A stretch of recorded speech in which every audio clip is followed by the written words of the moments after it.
Welcome to the 80-20 Baseball Podcast. Strike! The 80-20 Coaching Masterclass. Our weekly get-together where coaches go from new to good and good to great. Mastering the fundamentals and the art of coaching.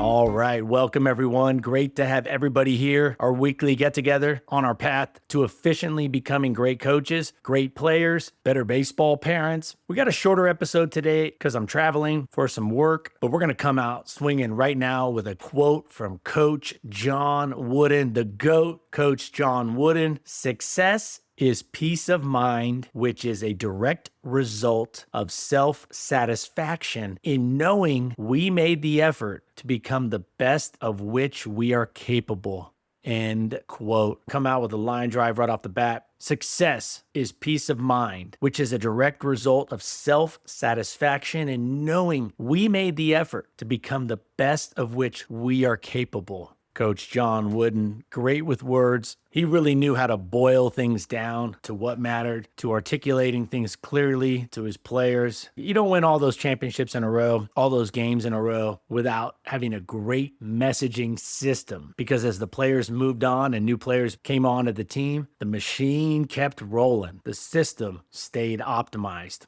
I figured it had been a while since we had a John Wooden quote on here, a long while. Too long without John. All right. There are two topics today, specific praise and warm-up routine. We're going to dive right in. This is going to be a quick hitter. Specific praise. We often hear, hey, you got to praise more. You got to give more praise. You know, kids like to be praised. Yes and no. I don't think kids like generic praise all that much. I don't believe kids, players like generic praise all that much. And also, if we overdo the praise, especially when it's generalized, it gets very diluted. It loses its impact. It loses its significance with our players, with kids. Specificity is so important when it comes to praise. I'm going to provide 5 baseball examples of what specific praise could look like. Now, these might not all be perfect, but I wanted to share 5 specific examples to highlight a message of praise that has more specificity. Number 1, you could say, awesome. That was great effort hustling after the ball. You sprinted all the way into the outfield grass and got it back in super quick. Number 2, excellent. You showed real focus. Let me stop there. Notice I do throw in a generic word to start, but I want to start with just a positive pop, like awesome, excellent, fantastic, great job, nice. Then the specificity comes right in after that. So number 2, excellent. You showed real focus when you kept your eye on the ball the whole way and made that clean catch with your glove.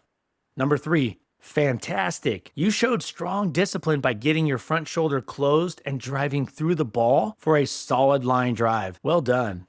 Number 4, great job. I could see that you had some determination on that one. You stayed low in your stance, fielded the ground ball cleanly, kept your glove down the whole time, and then made a strong throw to first.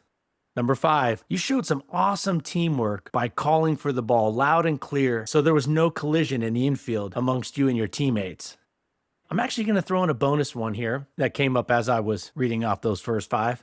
You showed terrific patience at the plate, waiting for your pitch and laying off those high fastballs. Great job working the process.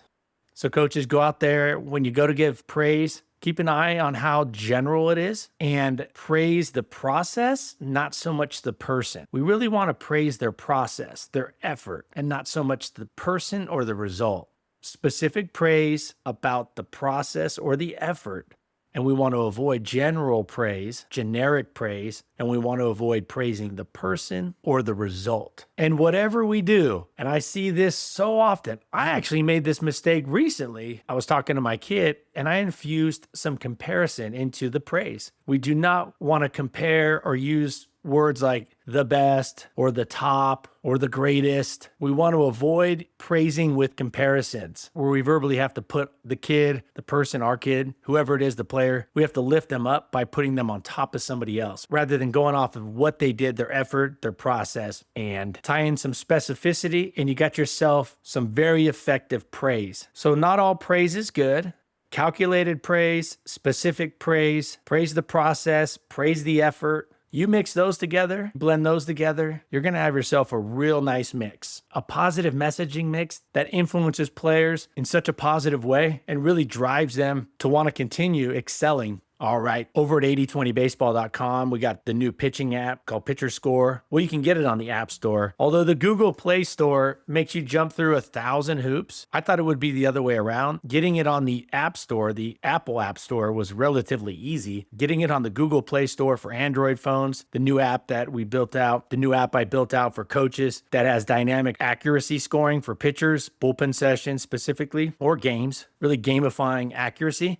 Google makes you jump through hoop after hoop. That said, as soon as it's launched on the Google Play Store, you'll see it on the website and I'll announce it here. Also, I'm adding a lot of videos to the YouTube channel. If you look up Coach Bo on YouTube, I'm adding more and more, I should say. I'm going to continue doing a lot of visual, putting out a lot of videos that help players learn the game. So these are videos you can share with your players. I recommend coaches watch them all, and I edit them so they move fast. Watch them, and you can then share them with the players that you think would benefit from seeing that particular video, or share them with your whole team. So if you search Coach Bo at YouTube, I haven't done much on YouTube over the years, but I'm putting the 75-inch touchscreen to work, analyzing the game so players can learn the game, really see it, and efficiently learn the game of baseball. So check out the YouTube channel, and those videos will start to compile on the 8020 Baseball website. So I'm excited about that update, that upgrade.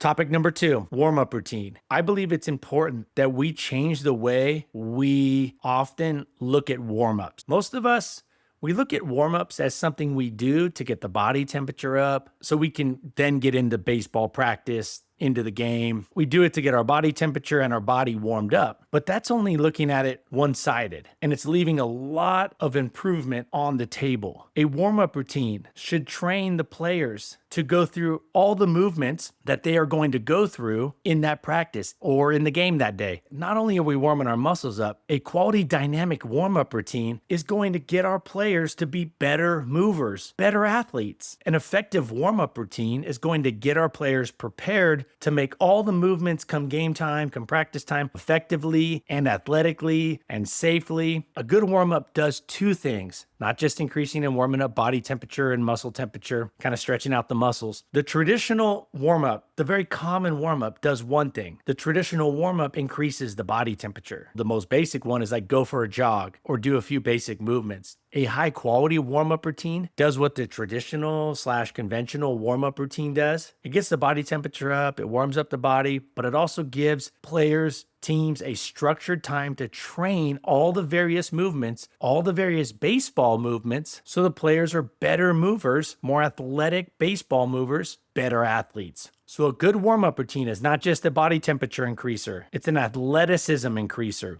We should have both. When our players become better movers, more athletic, that gets infused into everything throughout the game. Every position, every part of the game, every aspect. Being a better athlete helps everything. For all of you coaches that have bought the 8020 baseball coaching system, the dynamic warm-up in there, it is literally designed to go through every single movement a player or team is going to make in baseball as efficiently as possible. All right, takeaways for today: specific praise, praising the effort, praising the process, specific praise toward the process, specific praise about the effort given by our players. That's where we really want our messages of praise dialed into. Warm-up routine, the traditional way of warming up, there's just a much better way of doing it. Don't just think about warming up, think about becoming better athletes while they're warming up. It's a 2-for-1. All right, next week, the myth of the winning run. The myth of the winning run.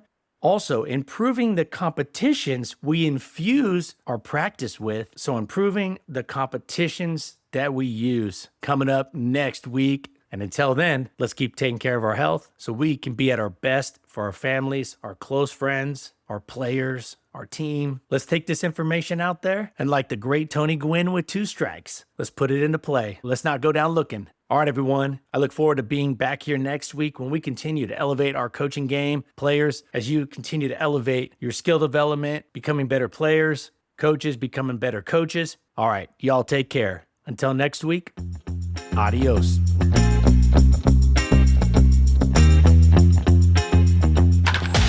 This has been the 80-20 Baseball Podcast, the 80-20 Baseball Masterclass. We got this. Now, let's take the field.